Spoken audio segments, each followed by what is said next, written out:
dia. Da equipe do 87,9, o que você pode falar? Ele que é o acusado de ter matado a Fabiana?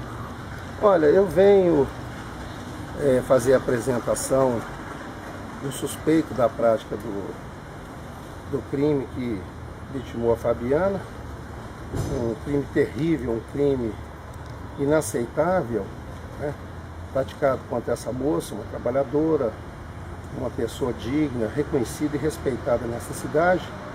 Mas eu me encontro assim, de certa forma, tranquilo em relação à apresentação do suspeito, o ex-namorado, porque ele afirma categoricamente que não participou do crime e que lá no ambiente da casa do namorado, onde ela teria sido assassinada, ele nem sabe esse endereço e também nem sequer se encontrava no ambiente da cidade de Curvelo.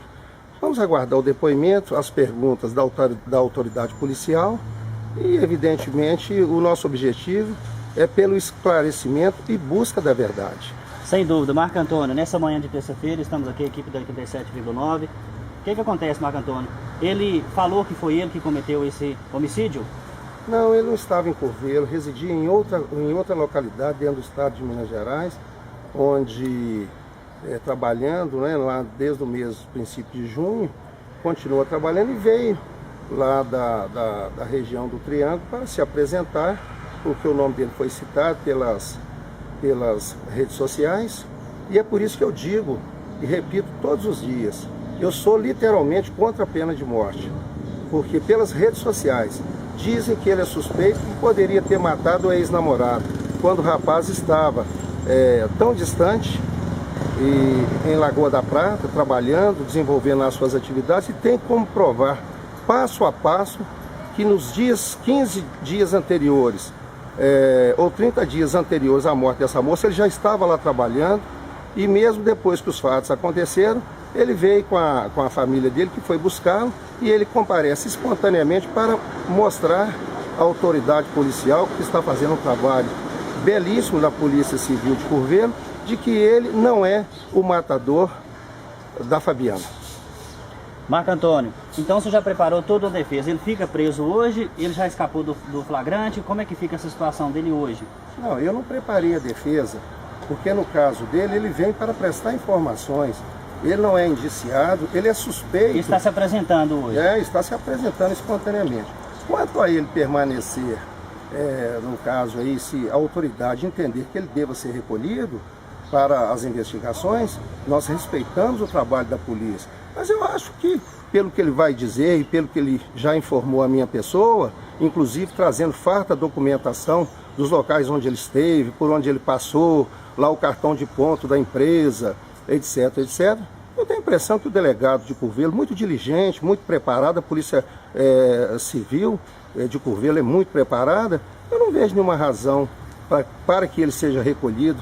Seria, vamos dizer assim, até uma insensatez, porque se ele é acusado de ter saído da sua casa, na condição de ex-namorado, para ir à casa do atual namorado da moça, para matá-la lá dentro da casa dele, mas isso aí é uma fantasia, né? E vou te dizer uma coisa, pelo que eu posso perceber, o verdadeiro assassino, aquele que está comprometido com essa morte odiosa, está e continua perambulando pelas ruas da cidade.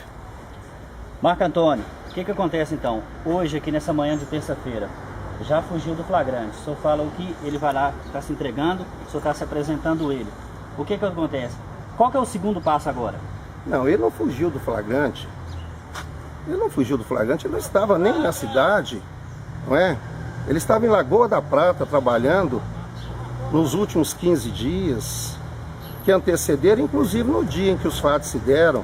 Ele foi comunicado sobre o acontecimento já por volta de 20 horas, sendo que o acontecimento, se não me falha a memória, teria ocorrido por volta de 17 horas. Ele não estava no local palco dos acontecimentos, ele não é o autor desse crime infame, desse crime cruel, desse crime que realmente chocou a opinião pública de Curvelo. Sem dúvida, chocou a nossa cidade, nesse transtorno que teve nesse final de semana, todo mundo muito triste, é um crime bárbaro. Se ele ficar preso hoje, qual que é a defesa do senhor? Qual que é o próximo passo? Eu não acredito que ele venha a ser preso. não é necessidade. Inclusive ele está se apresentando, a Polícia Civil, o Ministério Público e o Poder Judiciário em Curvelo trabalham com muita segurança, com muita imparcialidade. Ele é um homem trabalhador, comprovadamente, é um cidadão primário, ele tem bons antecedentes, ele nunca se envolveu em arenga nenhuma, nunca teve o menor problema dentro da cidade. Evidentemente que não há razões para isso, mas nós respeitamos o trabalho das autoridades. Doutor Marco Antônio Siqueira, a gente agradece aqui, você parou um pouquinho aqui, tirou esse tempinho para essa entrevista, agradecer ao senhor. Eu que agradeço e digo mais, logo após o depoimento dele, eu faço questão de falar com os senhores novamente, porque assim como denegriram a imagem dele nas redes sociais, eu acho que a sociedade de Curvelo e do Brasil tem o direito de saber que se praticou contra a pessoa dele e vem se praticando uma injustiça. E é isso que nós não podemos deixar perpetuar. Nós temos que dar à nossa sociedade o respaldo necessário. Uma resposta o mais rápido possível. O mais rápido possível. E vou dizer e afirmar categoricamente, o assassino da Fabiana, ele está andando pelas ruas da cidade e ele não é o ex-namorado. Doutor Marco Antônio Siqueira, muito obrigado aqui pela entrevista e a gente aguarda o senhor na saída. Que o senhor seja muito feliz e que nós possamos, cada um, dentro do seu papel, do seu trabalho, cumprir com dignidade, com ética, respeitando, acima de tudo, a sociedade e acreditando sempre naquilo que tudo pode. Tá aí, o advogado Marco Antônio Siqueira, aqui ao vivo com a gente aqui na porta da delegacia aqui no centro da cidade. A gente volta